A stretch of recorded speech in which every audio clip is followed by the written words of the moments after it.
Hei lapset, pienokaiset.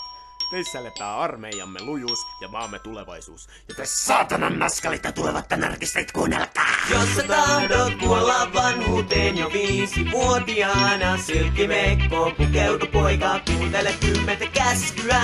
Vankilaan on pitkä matka, hakkaa saatanan ikkunoita, spreijaa kun sä pystyt vielä, et suutele 10 persettä. Kun sun äitisi sanoo, että mä sanon joo, katsota soft-pornoa, mä oon Roope-setä, sä oot syöpäpotilas, paska-otilas, sä oot paskasotilas, ihan kiva, en mä hauku, mä oon vaan realisti, pianisti, ihan pianisti, kato piirrettyjä vauvakin, en sun hommo panne mikki hirta aunari, YK vittu, nevi vittu, jokalle juo tärpätiet ja henki vittu, hei lapset, älkää juosko sinne, juoskaa ton siellä on vielä jyrkempi rinne, hyitoni ei noin tehdä kaverille, sä lyöt sitä päähän, lyöt sen verille, menikö perille, Tonni sä tapoit sen, Tonni heti arastiin tupakka katokseen. Jos sä tahdot kuolla vanhuuteen jo 5-vuotiaana, silkkimekko pukeudu poika, kuuntele 10 käskyä.